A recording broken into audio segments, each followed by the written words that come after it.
যারা আসলে একভাবে পলাতক কিংবা দেশের বাইরে চলে গেছেন, তাদেরকে গ্রেফতার করার জন্য রেড অ্যালার্ট কিংবা ইন্টারপোলের সহায়তা নেওয়া, এগুলো একটা আন্তর্জাতিক একটা ব্যবস্থা। এই ব্যবস্থা খুব যে কার্যকরী হয় এরকমটা নজির বেশি নাই, কিন্তু তবু এগুলো হচ্ছে অ্যাভেলেবল। যে সমস্ত মেজর আমরা নিতে পারি, ব্যবস্থা নিতে পারি, সেগুলো এক একটা ধাপ অতিক্রম করা হচ্ছে। কেউ পালিয়ে থাকলেও তো তার বিচার অনুপস্থিতিও হতে পারে, সুতরাং বিচারটা তো আমাদের করতে হবে, আমাদের ন্যায় বিচার পেতে হবে। তবে আমরা যেটা চাই, যেটা ধরুন আর্জেন্টিনার উদাহরণ আমরা দিতে পারি, যে ওখানেও 70 দশকের শেষে একটা এরকম খুবই স্বৈরাচারী ফ্যাসিস্ট শাসন ছিল এবং অনেক গণহত্যা হয়েছে, হাজার হাজার গণহত্যা প্রমাণ আছে। তো সেখানে প্রায় 8,500-এর মতো হত্যার যে অভিযোগ, সেটা কিন্তু পরবর্তীতে যে সরকার আন্দোলনের মধ্য দিয়ে ক্ষমতায় এসছে, তারা একটা আন্তর্জাতিক মানের বিচারের ব্যবস্থা করেছিল, যেটা দেশের ভেতরে এবং বাইরেও ব্যাপকভাবে প্রশংসিত হয়েছে। যার ফলে ওই যে পলিটিক্যাল মোটিভেটেড হয়ে কাউকে ইয়ে করা হচ্ছে, তারপর নিজেরা ভিকটিমহুড ওটা অ্যাপ্লাই করা হচ্ছে, যে আচ্ছা আমি ভিকটিম, দেখো আমাকে কত হয়রানি করা হচ্ছে, আমাকে রাজনৈতিকভাবে ইয়ে করা হচ্ছে, এই জায়গাটা যাতে কোনোভাবে না থাকে। হ্যাঁ, মানে যারা করছেন তারা যে কি কি চেষ্টা করতে পারেন তা আমরা ধারণা করি, কিন্তু আমাদের দিক থেকে দেশে এবং বিদেশে একটা আন্তর্জাতিক মানসম্পন্ন বিচার হওয়া দরকার। সেখানে কিছু কিছু প্রশ্ন কিন্তু শুরুতেই উঠছে, যেভাবে পুলিশ কেসগুলো হচ্ছে, মনে হচ্ছে যে আমরা পুরোনো আমলেই আছি। একজনের বিরুদ্ধে মামলা হচ্ছে, তারপর 250-300 অজ্ঞাতনামা, ঢালাও মামলা নিয়ে আজকে আইন উপদেষ্টা এক ধরনের ক্ষোভ। তারপর কোথাকার লোক কোথায় যে মামলায়, মানে প্রায় অবিশ্বাস্য যে অমুক ব্যক্তি যাত্রাবাড়ির ইয়ার জন্য আছে। এইগুলো মানুষের মধ্যে ওই মানে তখন পাবলিক মনে করবে আছে, ইনি যখন ওখানে তাকে একটা মামলায় দেওয়া হচ্ছে, তার মানে এটা রাজনৈতিক হয়রানির মধ্যে, তখন প্রতিটি মামলাই মনে হতে থাকবে যে বোধহয় রাজনৈতিক হয়রানিমূলক। ফলে এই যে পারসেপশনটা তৈরি করা হয়, এটা আমার মনে হয় যে উদ্দেশ্য প্রণোদিত, মামলার মেরিটকে নষ্ট করার জন্য। ফলে আমি বলবো যে এইখানে আইন মন্ত্রণালয় এবং আমাদের যারা যারা এই বিষয়গুলো তদারকি পরিচালনা করছেন, তাদের আরো বিশেষ একটা কমিটি কিংবা ইয়ে করা দরকার, যারা এই আন্তর্জাতিক মানসম্পন্ন বিচার ফ্রম পুলিশ কেস টু একদম ভার্ডিক্ট পর্যন্ত কিংবা ইমপ্লিমেন্টেশন পর্যন্ত, এইটা তারা তদারকি করবেন। কেননা এইটা অত্যন্ত জরুরি। আমরা বলছি বাংলাদেশের একটা নতুন যাত্রা দরকার, নতুন যাত্রার মধ্যে আমরা আছি। এই নতুন যাত্রা আমাদের জনগণের রায়, জনগণ বলেছে নতুন একটা রাজনৈতিক বন্দোবস্ত লাগবে, একটা গণতান্ত্রিক সংবিধান লাগবে, একটা আইন রাষ্ট্রের সংস্কার লাগবে এবং একটা গণতান্ত্রিক নির্বাচন লাগবে। বাংলাদেশের এই নতুন যাত্রার আমি মনে করি প্রাথমিক ভিত্তি হচ্ছে জুলাই আগস্ট এবং গত 15 বছরের গুম, খুন, লুটপাট, দুর্নীতি এবং হত্যাকাণ্ডের, গণহত্যার বিচার। সুতরাং ন্যায় বিচার খুব গুরুত্বপূর্ণ, সেই জায়গাটা একটা প্রায়োরিটি। ফলে এটা সরকার সেই দিকে মনোযোগী হবে। মনোযোগটা যে আসলে আছে পুরোপুরি আমরা ভরসা করতে পারছি না যখন আমি পুলিশের এই জিনিস দেখছি। তবে বিচারালয়ে যেভাবে যাওয়া হচ্ছে, যে হ্যাঁ আদালতের অনুমতি নিয়েই তখন গ্রেফতারি পরোয়ানা, এবং সেই জিনিসটা কিছুটা ইতিবাচক, এই জায়গাগুলোতে যাওয়া দরকার। আর আপনি যে পরবর্তী প্রশ্ন করেছেন যে পলিটিক্যাল জায়গাতে, এবং বিএনপির তরফ থেকে একটা ডেডলাইনের কথা আজকে জনাব রিজভী বলেছেন যে সরকার কেন নির্বাচনের ব্যাপারে তারিখ ঘোষণা। এই কথাটা মনে করি যে পলিটিক্যাল স্টেবিলিটির জন্য, যেটার একটা অর্থনৈতিক ইম্প্যাক্টও আছে। অর্থনীতিতে আপনি স্থিতিশীলতা আনতে রাজনীতির স্থিতিশীলতার জায়গাটা দরকার। সেক্ষেত্রে রোডম্যাপ কিন্তু মানুষের আকাঙ্ক্ষাকেও, মানুষকে একটা স্বস্তির জায়গা দিবে। সে তার কর্মপরিকল্পনাগুলোতে ধরুন বছরব্যাপী একটা প্ল্যানিং এ চলে যাবে এবং সে অনুযায়ী দাঁড়াবে, ওইটার একটা ইম্প্যাক্ট অর্থনীতিতে পড়বে। এখন আমরা বলেছি যে আচ্ছা সংস্কার করা হবে, কি কি কাজ আছে, কতটা সময় লাগবে, তাতেই তো রোডম্যাপ হয়ে যায়। যে সেইটা অংশীজনদের সাথে আলোচনা করতে হবে, শিক্ষার্থী, রাজনৈতিক দল, শ্রেণী পেশা এবং অন্যান্য অংশীজন। এখন আলোচনার যে কাঠামো, এটা অত্যন্ত দুর্বল। আমি বলবো যে মেজর পলিটিক্যাল ইস্যুতে যদি পলিটিক্যাল পার্টির মতো স্টেক হোল্ডাররা না জানে, আপনারা কিন্তু অনেক বিপদে পড়বেন, অথবা নানা ধরনের সংকটের জন্ম হবে। এবং আমরা এই সরকার কোনোভাবে ব্যর্থ হওয়া এফোর্ড করতে পারি না। কাজেই আমাদেরকে এই সরকারকে সফল করতে হবে। এবং আমরা আবারও বলবো, আমি প্রধান উপদেষ্টাকে আমাদের দিক থেকে আমরা প্রস্তাব দিয়ে এসেছি যে সরকারের সাথে এই স্টেক হোল্ডারদের নিবিড় আলোচনা, বিশেষত মেজর ডিসিশন গুলোতে প্রায় আলোচনা এটা নিশ্চয়ই। দরকার, এবং এটার কাঠামো কি হবে এটা আপনারা ঠিক করেন। আমরা একটা প্রস্তাব করছি জাতীয় রাজনৈতিক কাউন্সিল করেন, নাহলে অন্য কিছু করেন, কিন্তু কোনো না কোনো কাঠামোতে আসতে হবে। আপনাকে জি। এই জায়গাটা করতে হবে। ধন্যবাদ। ডক্টর শান্ত, আপনার কাছে আসতে চাই। এই যে বিএনপির তরফ থেকে দুটো বিষয় আজকে জনাব রিজভী বলেছেন, একটি হচ্ছে ডেডলাইন, আর একটি হচ্ছে গিয়ে এই যে 5ই আগস্টের চেতনা সেটাকে এই সরকার ধারণ করতে পারছেন, এবং সেটা সম্ভবত উপদেষ্টা নিয়োগের ব্যাপারে ইঙ্গিত করে তিনি বলছিলেন। আপনাদের দলীয় অবস্থানটা কি? আমাদের দলীয় বলতে আসলে আমি দলের পথধারী কেউ না। হ্যাঁ, আপনি দলকে ভালোবাসি সমর্থক সেই বিবেচনায় হয়তো বলছেন। বিষয়টা হচ্ছে যেটা সাকিবাইও বলছিল যে এই সরকারকে ব্যর্থ হতে দেয়া যাবে না। এই আকাঙ্ক্ষা কিন্তু ফ্যাসিবাদ বিরোধী মুভমেন্টে যারা ছিল, ছাত্র জনতা, রাজনৈতিক দল, সকলের এই একই আকাঙ্ক্ষা, এদেরকে ব্যর্থ হতে দেয়া যাবে না।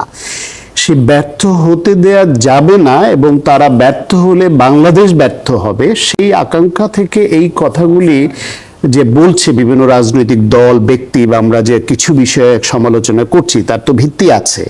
সেই ভিত্তিটা সরকার নিজেই তৈরি করেছে। কয়েকজন উপদেষ্টা নিয়ে এর আগে নাম ধরে ধরে নানান রকমের তাদের যা করেছে সেটা সমালোচনা হয়েছে। আলী ইমাম মজুমদারের ব্যাপারে অনেক সমালোচনা হয়েছে, ডিসি নিয়োগ নিয়ে হয়েছে, তার নিজের সেক্রেটারি নিয়োগ নিয়ে হয়েছে। সেই বিষয়ে আমরা কোনোই ব্যবস্থা দেখলাম না। তার মানে হচ্ছে সেই আগের সরকারগুলোর ফ্যাসিবাদের আমলে আমরা টক শোতে তো কেউ কেউ তো কথা বলতাম, অনেক কিছু বলতাম, কিন্তু এটা কিছুই ব্যাপার না, আমাদের বলা আমরা বলে যাব, তাদের কাজ তারা করে যাবে। এই সরকারও তো দেখছি তাই করছে। এত সমালোচনার পরে সরকারের তরফ থেকে কোনো ব্যাখ্যা দিল কখনো যে আলী ইমাম মজুমদার ওনার সেক্রেটারি প্রাইম মিনিস্টার অফিসের মহাপরিচালককে করে ভুল করেছেন বা ঠিক করেছেন বা কেন করেছেন, অথবা ডিসি নিয়োগের এটা কেন হয়েছিল, কারা করেছিল, দিয়েছে? এই যে এখন যে উপদেষ্টা নিয়োগ দিল সেটা নিয়েও বিতর্ক উঠেছে। আপনার ছাত্ররা এই সরকারের প্রাথমিক নিয়োগদাতা, এই কথাটা কিন্তু স্বয়ং প্রধান উপদেষ্টার বলা বক্তব্য। তাহলে ছাত্ররা যাকে নিয়োগ দিল সে আবার উপদেষ্টা নিয়োগ দিল, সেই উপদেষ্টা নিয়োগের বিরোধিতা আবার মাঠে নেমে করতে হচ্ছে ছাত্রদের। কেন? এই অল্প সময়ের মধ্যে এই যে অনৈক্য, এই যে ভিন্ন সুর, এটার সুযোগ কি ফ্যাসিবাদ দিবে না? ফলে আমরা যে ফেল হতে দিব না বলছি, সেজন্যই এ কথা বলা যে এটা সরকার ঠিক করছে না। আপনি মনে করেন যে 16 বছর ধরে এই ফ্যাসিবাদের আমলে যে গুম, খুন, হত্যা, হামলা, মামলা, গায়েবী মামলা, নিপীড়ন, অনাচার, আয়না ঘর থেকে শুরু করে টাকা পাচার, এমন কিছু আছে যা এরা করেনি। তার প্রেক্ষাপটে যারা প্রতিবাদ করেছে, প্রতিবাদ করে নিপীড়নের মুখে পড়েছে এবং ফ্যাসিবাদ বিরোধী ভূমিকাটা জারি রেখেছে 16 বছর ধরে, নির্দলীয় লোকরাও অনেকে রেখেছে। যেমন ফটো জার্নালিস্ট ইন্টারন্যাশনালি খ্যাতিসম্পন্ন শহীদুল্লাহ উনি কিন্তু দলীয় লোক না, কিন্তু তিনি নিপীড়নের শিকার হয়েছেন, তার অবস্থান তিনি বজায় রেখেছেন। এইরকম অনেকে করেছে, দল থেকেও করেছে। কেউ কেউ 16টা বছর ফ্যাসিবাদের সুবিধাভোগী হয়েছে, তার পরিবার সুবিধাভোগী হয়েছে, তারা সহযোগী হয়েছে, তাদের সঙ্গে একটা ছবি তুলে ফেসবুকে দিতে তারা গর্ববোধ করতেন এবং তার পাওয়ারকে এক্সপ্রেস করতেন ওই ছবি দিয়ে। বিভিন্ন ইস্যুতে ফ্যাসিবাদের যে ইস্যুতে গোটা জাতি এদেরকে ঘৃণার চোখে দেখতো, সেটাকে তারা ঘৃণা না করে আপহোল্ড করেছে। এখন যখন গণ অভ্যুত্থানের সময় আসলো, এই গণ অভ্যুত্থানের আমরা প্রোগ্রামের আগে একটু আলাপ করছিলাম যে এর কিছু মাত্রাগত পার্থক্য আছে। সারা বছর ধরে ফ্যাসিবাদের পক্ষে ছিল, সুবিধাভোগী হয়েছে, কিন্তু এই গণ অভ্যুত্থানের সময় তারা দেখেছে ছাত্রদের দাবিটা ন্যায্য ছিল। আবু সাইদকে যেভাবে গুলি করে মারলো, এটা কোনো বিবেকবান মানুষ মানতে পারে না। তারপরের ধাপে দেখলো বেসরকারি বিশ্ববিদ্যালয়ের অরাজনৈতিক ছাত্রদের পর্যন্ত নির্বিচারে গুলি করে মারা হচ্ছে, শিশুদের মারা হচ্ছে, ইংলিশ মিডিয়ামে পড়া বাচ্চাদের গুলি করে মারা হচ্ছে তারা রাস্তায় নামছে বলে। তখন এই যে এলিট ক্লাসকে ধারণ করা যে গ্রুপটা, অথবা যাদের সন্তানরা ওখানে পড়ে, তাদের গায়ে একটু লাগলো যে এদের দাবি ন্যায্য, অথচ গুলি করে মারছে, এবং যাদের মারছে তারা আমাদের সন্তান। তখন তারা ফ্যাসিবাদ বিরোধী এই মুভমেন্টে, গণ অভ্যুত্থানে তারা একটা অবস্থান নিল এবং সরকারের পতন হলো, তাদের এই ভূমিকা অবশ্যই গুরুত্বপূর্ণ, সেটা ক্রেডিট তাদের দিতে হবে। কিন্তু শুধু এটুকু বিবেচনা করে তাকে আপনি সরকারের উপদেষ্টা বানাবেন বা গুরুত্বপূর্ণ পদে বসাবেন বা বিভিন্ন রিফর্ম কমিটিতে গুরুত্বপূর্ণ পদে দিবেন, তাহলে সেটা নিয়ে প্রশ্ন উঠবে। প্রশ্ন উঠলে আপনার নিয়োগদাতারাই আপনাকে নিয়ে প্রশ্ন তুলছে, এর সুযোগ ফ্যাসিবাদ নিবে? রাজনৈতিক দলের উচিত এগুলো নিয়ে প্রশ্ন তোলা। সেই ক্ষেত্রে সংক্ষেপে এক লাইনে বলি, কি করণীয় ছিল? সরকারের তো অনেক স্টেট অ্যাপারেটাস আছে, কোনো ব্যক্তিকে নিতে হলে আপনি একটা সপ্তাহ সময় কেন দেন না যে তার আদ্যবন্ধ বের করে আপনার সামনে হাজির করবে যে একে এই পদে দিলে বিতর্ক উঠতে পারে কি পারে না, সে ফ্যাসিবাদের সুবিধা ভোগী কিনা, এটুকু করার সময়ও তাদের নেই, নাকি ইচ্ছা নেই? জি, ধন্যবাদ। ডক্টর জাহেদ, আপনার কাছে আসতে চাই, এই যে আপাতত বিভিন্ন বিরোধ বা মত পার্থক্য এবং সেটার কারণে আবার ফ্যাসিবাদের সুযোগ নেওয়ার কথা, তাদের ষড়যন্ত্র করার কথা বারবার ঘুরে ফিরে আসছে, সেটা এড়ানোর উপায়টা কি আসলে? দু তিনটা উপায় আছে। প্রথম উপায়টা হচ্ছে, মানে এই যে সংকট হলো সেটার এড়ানোর উপায় হচ্ছে যোগাযোগ বৃদ্ধি করা। আমাদের যোগাযোগ খুব কম। যেমন ধরুন সায়ন্ত ভাই যেটা বললেন, স্টেট অ্যাপারেটাস লাগে না, মানে যার কথা বলছেন তার ফেসবুকে উনি কি করেছেন ফেসবুকের লোকজন খুঁজে বের করে সয়লাভ করে ফেলছে ফেসবুক। তো আপনি গোয়েন্দা সংস্থা পুষছেন, তাদের কাছে কি ডেটা নেই? তাদেরকে বললে কি সেই ডেটা আপনাকে বের করে দিত না? একটা কথা মনে রাখা খুব জরুরি, যাকে নিয়ে আলোচনা হচ্ছে মিস্টার ফারুকী, ধরে নিলাম তাত্ত্বিক গণি মন্ত্রণালয় যদি ভালো চালান, বাংলাদেশ কিন্তু একটা বিশেষ অবস্থায় আছে এবং বাংলাদেশে একটা সরকারের পরিবর্তন নির্বাচনের মাধ্যমে হয় নাই কিন্তু। সুতরাং যদি নির্বাচনের মাধ্যমে হতো, আওয়ামী সরকারের সাথে কারো সুসম্পর্ক ছিল, তার সাথে যা যা ছিল এটাকে আমরা দেখতে পাই ডেমোক্রেটিক রাইট হিসাবে। এই মুহূর্তে যারা ওই সরকারের সাথে সুসম্পর্ক ছিল, সেটা সাংবাদিকদেরকে নিয়ে আমরা একই আলাপ করিনি যে তাদেরকে আমরা সাংবাদিক বলেই স্বীকার করতে চাই না। তারা কেউ কেউ ফ্যাসিস্ট বলছে, আমি তাদেরকে মাফিয়া বলে, ওরা ফ্যাসিস্ট না, তাদের কোলাবোরেটর হিসেবে আমরা দেখতে চাইছি। সো এইরকম একটা পোস্ট আমাদের আপরাইজিং যে সরকার, এখানে এগুলো প্রশ্ন তৈরি করবে এবং আমাদের এই ইমোশনটাকে গুরুত্ব দিতে হবে।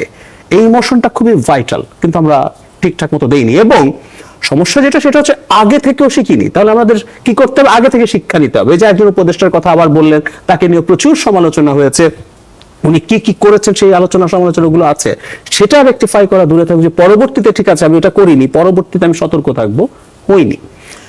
ইভেন যোগাযোগ যদি করতেন, এই যে স্টুডেন্টের সাথে যে সংকট হলো, তাদের সাথে তো বসতে পারতেন, কথা হতে পারতো, কিন্তু ধারণা করা যায়, ধারণা ওরা বলছেনই যে তাদের সাথে কোনো যোগাযোগ হয়নি, যে এই ব্যাপারে তাদের যে অবস্থান আছে সেটা হয়নি। রাজনৈতিক দল, আমি ব্যক্তিগতভাবে মনে করি যে এটা যদি নির্দলীয় সরকার হতে হয়, রাজনৈতিক দলের সাথে ইনফর্মালি একটু আলোচনা করে ফেলা ভালো হতো। এই যোগাযোগগুলো বাড়ালে বিভক্তি কমতো। এক বিভক্তির আরেকটা জায়গা আছে, এটার জন্য ঠিক সরকারকে ব্লেম করি না, কিন্তু আমি বরং মনে করি ওটা আরো বড় ফল্ট লাইন, এর চেয়ে আরো বড় ঝুঁকি তৈরি করছে। সেটা হচ্ছে আমাদের এই মাঠে ক্রিয়াশীল রাজনৈতিক দল এবং রাজনৈতিক শক্তি। আমি রাজনৈতিক শক্তি বলতে কাদেরকে বোঝাচ্ছি, এটা দল বলছি না এখনো, বৈষম্য বিরোধী ছাত্র আন্দোলন এবং জাতীয় নাগরিক কমিটি, তারা রাজনৈতিক দল নন, কিন্তু তাদের কতগুলো দাবি আছে। যেমন ধরুন আপনি কনস্টিটিউশন রিরাইট করতে বলছেন, বা আপনি সেকেন্ড রিপাবলিক প্রক্লেম করতে বলছেন, মানে এর চেয়ে বড় কোনো রাজনৈতিক দাবি তো আসলে হয় না। সুতরাং আমি তার থেকে বলছি, আমি বলছি এগুলো করা যাবে না, কিন্তু খেয়াল করবেন এগুলো একতরফা ভাবে ঘোষিত হচ্ছে।